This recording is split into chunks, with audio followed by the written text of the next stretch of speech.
But uh, tell me about this law and the history of it. Just go to work. Let the Bahamian know the truth, because we don't have any books to read in my generation. I'm 32. I was born in '76. I don't know anything. Educate us. You take the mic. Well, Lincoln, first I must say thank you for this opportunity. But in the 50s and 60s, segregation in the Bahamas was not by law. Segregation in the Bahamas was by custom.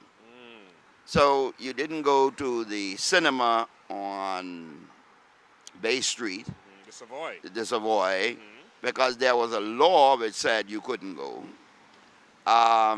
It was, in fact, mostly by custom.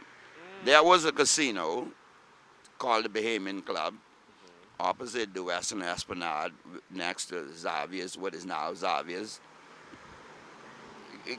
Casino gambling was there, but it was taken for granted that you looked over the wall or you probably worked there as a waiter. Never occurred, that you would think that you could go in. And so while white Bahamians took it as a privilege and probably did so in their white uh, um, um, formal coats, and whenever they pleased to visit it, they would probably go. In 1956, said in Dubuque, they said in Dubuque, I was working at the Treasury at the time. I went out there and participated in a demonstration, even as a young civil servant, again, in support of a bill he introduced to outlaw discrimination in public facilities. The late said in Dubuque did that. Um, in 67, when we got majority rule, and it that sort of liberation translated throughout the population, and the license Hold on, wait. which But was the bill passed that Eddie and Deputes introduced? yes, eventually, yes, but I think we put some pressure, a large public demonstration, you know. Um, but by 1967, when we got majority rule, the liberating feeling naturally, since there was no law banning Bahamians from gambling casino, that Bahamians just naturally took that for granted that we now can go since we are in charge of the country now, and they did, and we went to the casinos and Bahamians went to the casinos and played, but for some reason, by when we had a by-election and the PLP gained a substantial majority in Parliament in '68, 1 year later, '69, very abruptly, Mr. Penlin decided he'd go to London to have the Constitution upgraded in the process to what they call responsible government.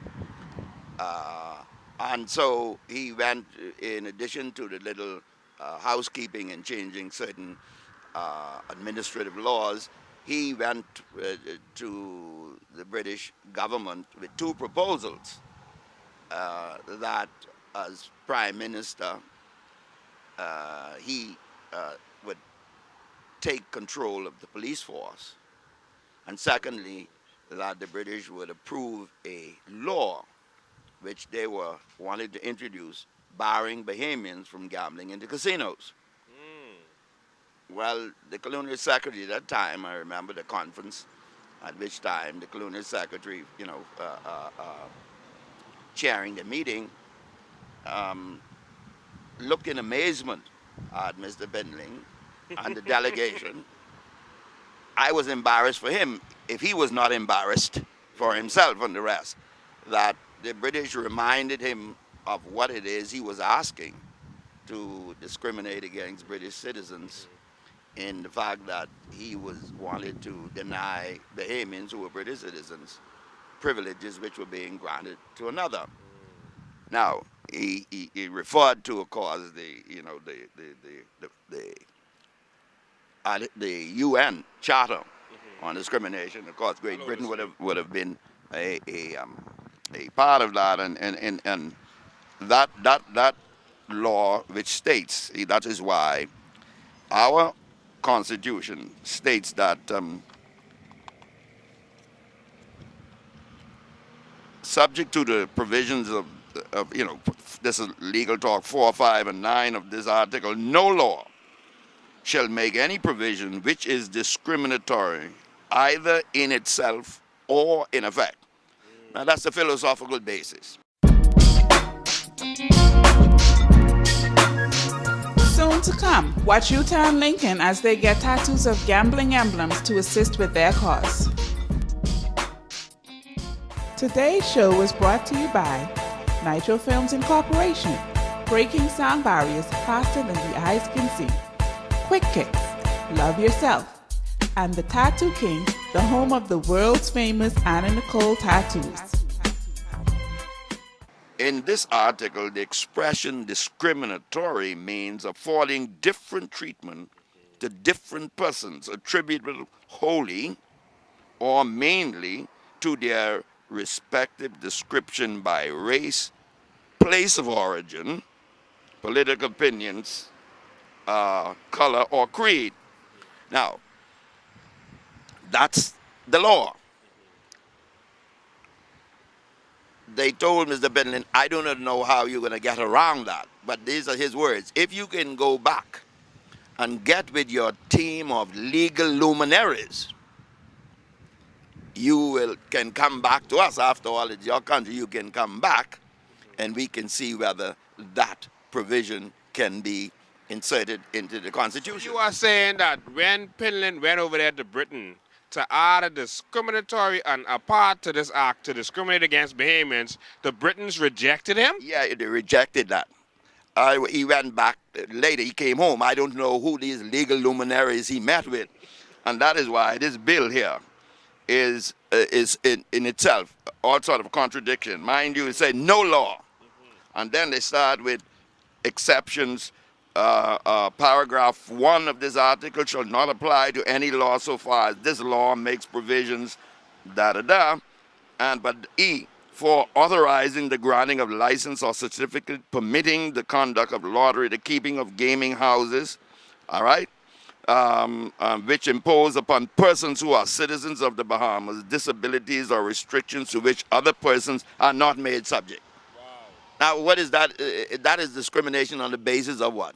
National origin, which expressly this article was intended. So, this has stayed in this Constitution in all this contradictory form. And, I lost respect for lawyers from then. And as I said, in my subsequent years in life of interactions with them, I've seen nothing in apparently their makeup for me to regain any respect.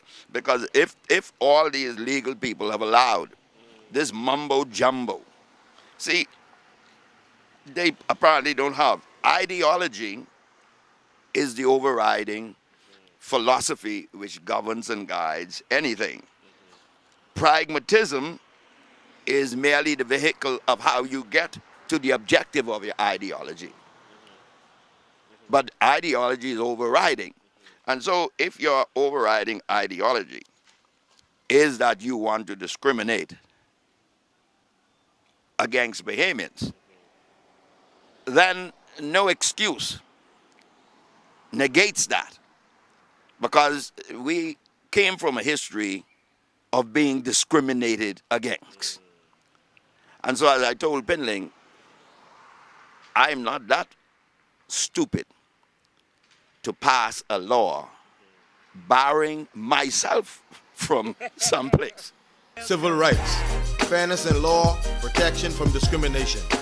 Two of the world's greatest civil rights leaders are Ms. Rosa Parks and Dr. Martin Luther King Jr.